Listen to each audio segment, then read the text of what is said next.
In the 1800s, American cowboys started using their best ranch geldings to separate cattle from herds at ranch brandings and local gatherings, showing off their skills. It soon turned into organized competition and has led into what it is today, a multi-million-dollar industry, and the cowboys and ranch geldings have both turned into finely tuned athletes, competing for millions of dollars. We're here at the National Cutting Horse Association in Fort Worth, Texas, to talk with Russell McCord, who's been an integral part of the rules and regulations of our sport and has been the Director of Judging for the last 18 years, but has been involved as a judge for a lot longer than that. He has set many of the recent rules and been a big part of what the sport is today, and we thought we'd stop by and talk to him and get his thoughts as he gets ready to retire here next month. We're joined here today with Mr. Russell McCord, who's been the Director of Judges here for the last 18 years, getting ready to retire. Russell, it's been a long ride for you. Tell us about how you first got into cutting. Well, I grew up east of Dallas, a little town called Leonard. My father and my mother, we had a horse ranch. And it wasn't a cutting horse ranch, but it was a horse ranch. And we kept, anywhere from 50 to as many as 100, horses. So I grew up just around horses and riding. And of course, Mom and Dad, they hauled me to a jillion play days, as a kid and everything. But our next door neighbor was a cutting horse trainer, a man named R.C. Kuhn there in Leonard. And so from the time I was about 8 or 9 years old, he had registered quarter horse shows every year, and they'd have a cutting, the last thing, and the cutting would be huge. It'd start about dark and end at 2 in the morning. So I was around cutting when I was very young. I actually didn't join NCHA till I was 18 years old. In 78, and then I started showing my first cutters in, and I was a non-pro. I would have been an amateur had there been an amateur right at that time, non-pro, but we were in the lower end of the non-pro, and we always laughed. First time I got my chatter and I was going to go enter a cutting for the first time, I'm going to be in the never won a buckle class, the last class of the day. It's in East Texas, and I'm the only person there, not last name, not Carter. And it said horses on ground, the entries closed at 8, so I get there about 6:45 in the morning, make sure I get entered up in time. I don't realize that's for the open class. Right. And I think I rode to the herd at 5 a.m. the next morning, so I got a real education the first trip out. Well, we still have some of that now, so that hasn't changed. So I started just like everybody else, not knowing anything and trying to figure it all out. Yeah. So. How did you get into what made you want to become a trainer? Well, my father, he bought and sold companies and stuff through the years when I was growing up. He had a box factory in Sherman and a window factory in Rockwall, and we got more into the horses. My father actually got interested in cutting. He wanted to be a cutter, and he wanted to cut. He just didn't have time, and he set me down one day, and he said, I think we ought to go to Houston. There's a cutting mare and a sale down there. And he said, I think we ought to buy that mare, and you ought to start cutting a little bit. And that's how we got started. And I was 18 years old then. Mm-hmm. And we just took off a mare. RC helped me a whole lot.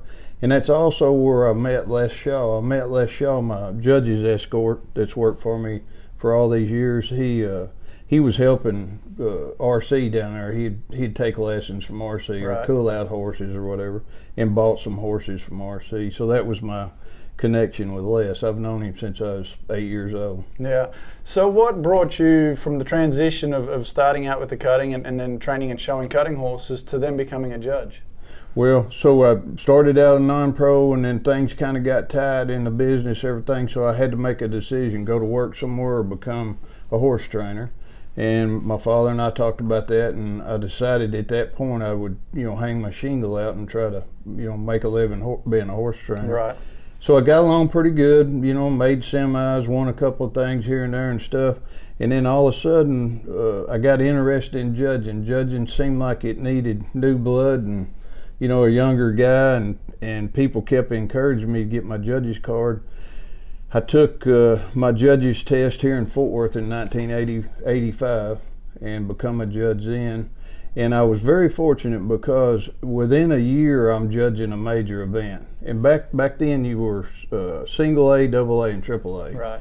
And I judged a lot of weekend shows right off the bat, and I got enough credits to where I could judge an aged event pretty quick, and I got selected really fast. The Pacific Coast Cutting Horse Association was the first one that really believed in me and said, hey, we'll put him in our derby in Reno, and I judged it, and it just took off from there. Right. Yeah. How did you get from there? I mean, you were a judge for 33 years, and then a monitor. You went up to monitor. What was that transition? Kind of.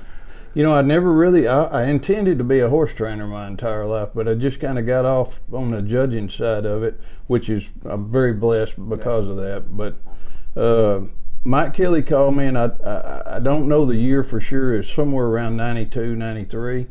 And Carolyn Gully and Paula Gone were kind of crossways with NCHA, and they were going to go unapproved. Mm-hmm. And just a few days before Carolyn's show, being unapproved, Mike Kelly called me and asked me would I go monitor it for him, for NCHA, but it's unapproved. Mm-hmm. And I went to Abilene for the first time to be a monitor. I'd never seen the paperwork, didn't know what I was supposed to do or how I was supposed to do it. And I remember sitting down there at the first cattle change, just kind of throwed my hat back and went, good God, man, how does this all work, you know? It's turned into a desk job. I just kind of figured it out as we went. And so I did Carolyn's first, and then a few days or a few weeks later went and did Vegas. And then after that, Mike started using me some as a third monitor for NCHA. So I've been monitoring, I think, 27, 28 years. Right, yeah. And then from there, the transition to Director of Judges. Tell us about that. Well, again, back then, NCHA had a Director of Judges, Mike Kelly, but they had a full-time staff monitor. And I hoped and I thought I was going to become the staff monitor, you know, way before I did. And I actually got picked over twice. Really? Before they came to me. And in 2001, Jeff Hooper had just come to work for NCHA. He came to work 10 months before I did. Right. And Jim Milner they hired me in June, so like 10 days before the convention. Right. And Jim Milner was actually president, but he was going out in 10 days, and Lindy was coming in. So Lindy and Jeff, actually, they're the ones that believed in me and gave me a shot. And they didn't hire me as a staff monitor. They hired me as the Assistant Director of Judges. Right. And I worked under Mike Kelly for 3 years before they moved it up. If it was not for Mike Kelly, I would not have made it. He was a great mentor. It was, you know, I could get up and go down there to his office 20 times a day and ask him, you know, what the heck we do here and what's this. He really helped me. Yeah. I'd have never made it without Mike. Right. And that level of understanding is obviously key and has probably helped you make some changes and decisions since then. Yeah. Talk to us a little bit about how judging has evolved. I mean, what are some of the things that have changed? Well, so when the executive board moved me up to Director of Judges, we were kind of, and I'm part of the problem. When the solution was, it was the arena floor they were disgruntled with judging, and you know it was just a war between judging and the contestants. Yep. It was ugly. So when the EC moved me up, they asked me to do two things: clean up the bad judging, and figure out how to get our scores higher. Mm-hmm. They said, Russell, people want to cut when the scores are positive. Yeah. When the scores are negative, everybody wants to quit and get out. It's not fun. So figure out a way to get your scores up, and let's clean up the bad judging. And we just kind of rolled up our sleeves and figured out how to clean the bad up. And we figured out a way. I figured it out with the help of all my judges, because what I did, I sit down with them one-on-one back there in the back at Will Rogers, and I'd have them talk to me. And I discovered, after talking to probably 75 judges one-on-one, that only 3 or 4 of them were taking off penalties as they went, which we'd always took the penalties off at the end, right, under the old thermometer theory. And I discovered after listening to them, I thought, you know what, if we take those penalties off after the first cow and then after the second cow, the scores are going to be higher. Mm-hmm. They have to be, because the value of those penalties is not near as great as taking them off the end. So that's how we come up with a cow-by-cow system that we've been under now for probably 14 years. And, you know, it served the membership well. It got the scores up. And I think the membership now can follow judging so much better, right, and say, well, he's on a 73 on his first cow, but he couldn't be no higher than a 68 on his second cow. So it's just been a system that's simplified judging, but yet got the scores up. The other thing that I did that I think really helped judging in the beginning was one of the very first things I did was change the scorecard. Mm-hmm. The scorecard used to just have 1 point penalties, 3 point penalties, and 5 points. So, excuse me, you got to remember when I started monitoring, we were on VHS videos. Mm-hmm. And we had an overhead, even when I started 27 years ago. Really? We had an overhead at Will Rogers. And so on those old VHS videos, you would have to go back there as a monitor and say, you called a hot quit. We don't know what cow you called it on or anything, so we not only got to rewind that tape and find the run, we'd have to watch the whole run trying to find the hot quit. Yeah. So it was real time consuming. Mm-hmm. So I designed that score sheet to where the judge could tell us I called a hot quit on the second cow, or I called a change of cows on the first cow. Yeah. So we could find it quicker back there. And it sped us up. And now, goodness, we're all the way to high def and two overhead cameras. And I mean, technology's been incredible through my career. It's changed everything. Yeah, it has that.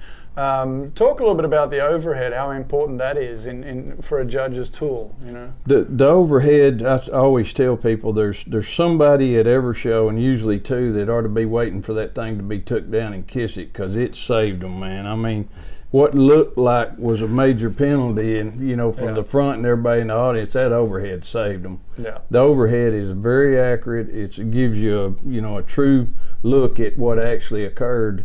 And the overhead camera it's probably 85-90% give back. It will take some people out every now and then, but it's usually a give back tool. The overhead's great. And we went a year and a half ago, we added a second overhead camera for the first time. So we had the body of the herd and the back fence and everything, but when you got to about the turnback guys, we had nothing between the judges stand and them, so we added a second camera. So when we have a situation we need to look at the angle of a cow or whatever, or see if it's behind both turnback people for a hot quit or whatever, we'd have that second overhead, and that thing's it's valuable. Talk to us a little bit about some of the rules that have changed. What are some of the standout rules that have come out in the last couple of decades that have been a big difference maker? Well, without a doubt, the slow walking hot quits has got to be the most crucial, most important thing that I tackled in my career. The little A's, the little misses, that was a big hot topic. When I decided that, I looked at 2 runs in Will Rogers Coliseum with the Judges Rules Committee. Both of them had a miss, and one of them had a big gaping miss and chased a cow all the way across the arena. That was a 1 point penalty.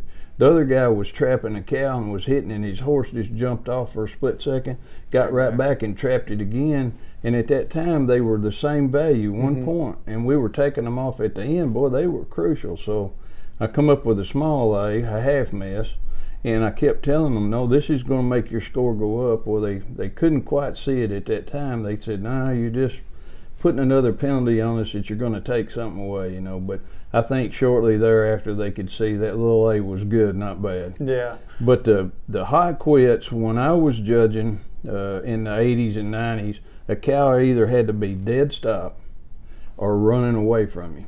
Dead running away from you, or you couldn't get off. And through the years, we started getting more lenient on hot quits until we got to the point to where the slow walking issue come in. So back when I showed, a lot of times when you were showing and a cow trapped you, when you got ready to get off, if that cow wouldn't get away from you, you'd step your horse into that cow and knock it off. Yeah. And today they won't do that. You see very few people do that. They'll just sit back. And that's actually what created the slow walking hot quit issue, was they wouldn't knock a cow off themselves. Yeah. And so we just, we kept taking people out before we changed the rule, and it just got to the point where the membership was frustrated with the hot quits, and we had to, figure out a way, how are we going to judge slow walking hot quits and stop-start hot quits. And so basically, I remembered the picture where Zach got, the bunch of the top hands together and put some of those rules together with Denny Dunn and Zach and a bunch of them. And I thought, what I need to do is get the right people in the room. If I can get the right people in the room, we can come up with a solution. And I invited 26 people to the boardroom one night, and I had a bunch of video. And we spent hours in there trying to figure out how to do it, and we finally come up with that we had to determine for the first time what was considered obviously stopped at 1/16 slow motion speed. So they can get off a cow today if it pauses for 1/3 or 1 second, it's clean. And that's just a quick blink of the eye. So we tried to make it a rule to where we can be consistent on it and call it fair, but it would let a contestant get off a slow walking cow. Well, and again, giving points back, not taking points away. Exactly. Right. Yeah. So as the Director of Judges, you're in charge of a lot of different people and judges and opinions from 2A to 4A, and including monitors. How do you manage that? What are some of your challenges you face with that? Well, we've had, since I've been here, we've had over 400 for a long time judges, and we're not only the United States and Canada, but all around the world now. And I think the biggest challenge was the age difference. So I'm dealing with 20-something-year-olds, and then I'm dealing with 70-something-year-olds, and they all grew up in different eras and had different beliefs on how a horse should work a cow, and so that was a huge challenge. The one thing that I did when I figured out the cow-by-cow system, my judges at that time weren't willing to take anything new or listen, or they were kind of set in their ways. I was too, as a judge. We were all kind of self-taught and had different beliefs, and that's why there was so much controversy. So one of my first times as Director of Judges to do a recertification clinic, I had everybody come into Fort Worth that year. And if you've never been the Director of Judges and have to stand in front of 250 cutting horse trainers that are all self-taught and try to teach them, it's quite a chore. I mean, it will unravel the best of them. Yeah. And so I kept thinking and what ifing and working on it. How am I going to get these guys to open up, and gals, to where they'll learn this new system? Because I hadn't told anybody this new system yet. And so just from figuring, I thought, you know what, if I could get the same rider and the same horse on multiple runs, they can't say, well, there's old Mark, he's been winning, he's got to have a good run, and that's what was happening back then. Here's old Russell, he ain't won nothing in 25 years, he's a 71 guy. So I thought, if I could just get the same horse, same rider, and make them have to judge it, so you can't critique or pick the rider or the horse because it's the same one coming. And I went to Roger Wagner. He was on that good mare at that time, and I asked Roger if he would let me use him on 7 runs, and he agreed to let me do it. And I put those 7 runs together, and just before I went over there to do that clinic, it dawned on me that you could hear the audience in the background was going to tip them off. So I went back over to back fence video. I said, I need the sound cut off this video. Just kill it all. Yeah. And I put that video in on that big screen at the sale ring there. We got 200 plus judges in there, and they had to sort out them 7 runs. And I'm the only living soul that knows how many passed that test and how many failed it. But let me tell you, when that was over, they were ready to listen. Well, I was there. I was one of those judges, and there was a lot of head scratching going on when we saw 7 runs of Roger and Quentin Blue come up. But I think it was smart on your part, because some judges are going to like a certain thing about a horse, or some judges are going to like another thing. And here you've got, same expression, same cut, same method, same training, and now you're separating based solely on penalties and credits. Facts. Yeah. What facts. happened? Yeah. And I think that kind of got a lot of people's attention. It was, and so if you failed that, you had to come to a workshop. We'd never had a workshop, and so I set up these series of workshops, tried to make it where it's economical for a guy that had to come I'd be in his area and not make him come back to Fort Worth. And man, my phone lit up. People mad. Judges. I told Roy Carter if I'd kept his recording he left me, he'd still be suspended from the NCHA. I laughed. Anyway, it all worked out good. But I think that was a turning point in judging where everybody said, "Okay, I got to get better if I'm going to judge," because things are changing. That was the turning point.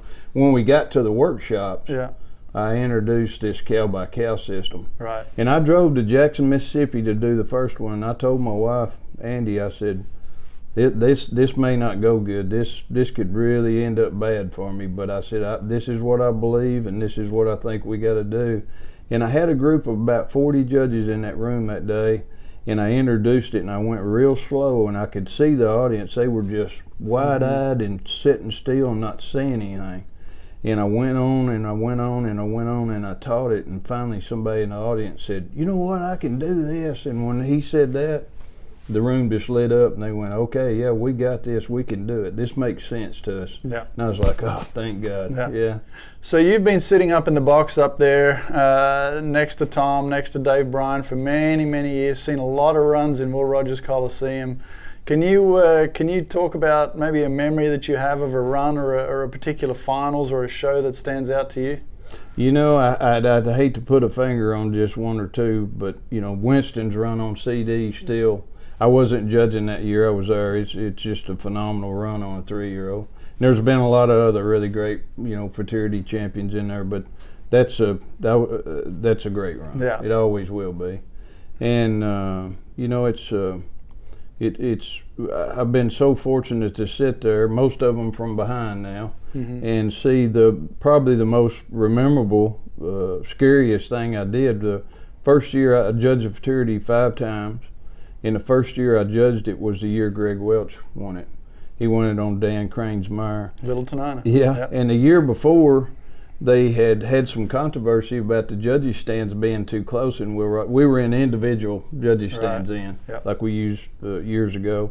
And there was some controversy over them being too close, and the judges could hear one another because we were radioing in our scores. So when we get there to judge that year, I'm over by the exit on this side, and Bobby Ingersoll's judging with me. He's the 5th judge over on the other side, and he's over where the gaps are. I mean, we were scattered all the way across Will Rogers. So Greg's mire right at the buzzer, he's having a heck of a run, and you can't hear yourself thinking there. Yeah. And the angle I had looked like his mire had run off before the buzzer went off. Nobody could hear the buzzer, including me. And so I called it, and I'm thinking, you know, where everybody called it. Well, when the crowd reacted to the score, I'm like, oh, man, I know I'm the only one that called it. This is not going to be good, you know, but it was what it was. And anyway, we had film evidence so you could see the clock up there. His mire did not run off before the buzzer, but that's probably the most crucial call I made my whole career, and thank God it wasn't there. But if it had been, we'd have dethroned him and went on. Well, there again, using your tools to get the call right. Yeah. Mance and Billy Baker were monitoring. They called me in and they said, look at the clock, and they slow-moed it. Well, VHS, they slow-moed it, and you could see the clock go to 0, and, you know, he's still in good enough position. So. Yeah. Well, and that's like you've always said when you teach judges. I mean, when that buzzer goes off, pretend the lights go off and everything is black. That's the last thing you see. So. Yeah. So now you're getting ready. You're getting ready to retire, June 7th, right after the convention.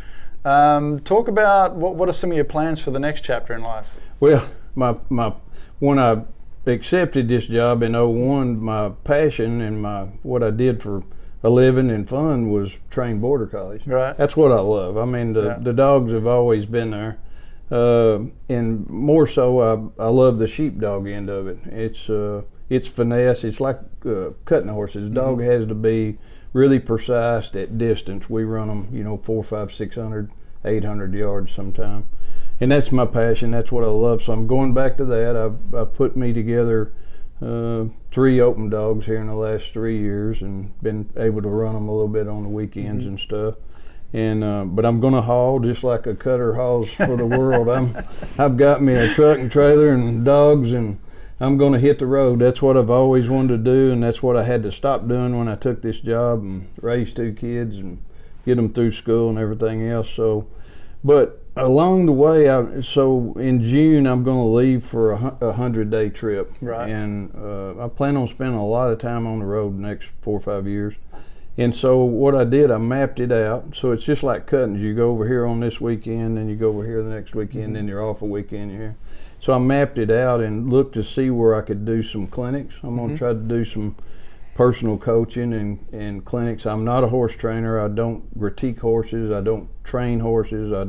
But I feel like that through all this knowledge of judging and monitoring everything, that I have a lot to give back to the membership for the ones that want to learn their showmanship skills.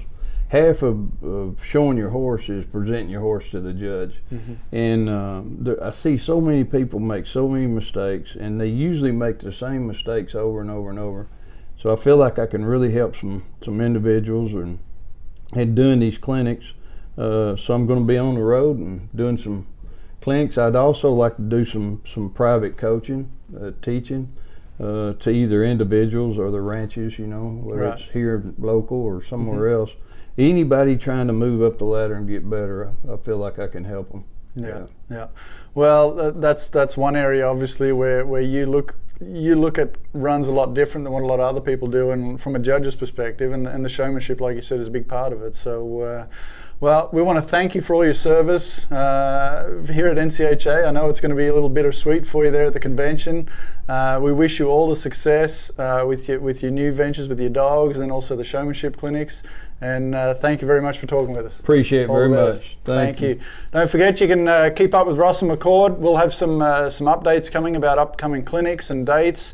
If you'd like to be part of those showmanship clinics, be sure and give Russell a call.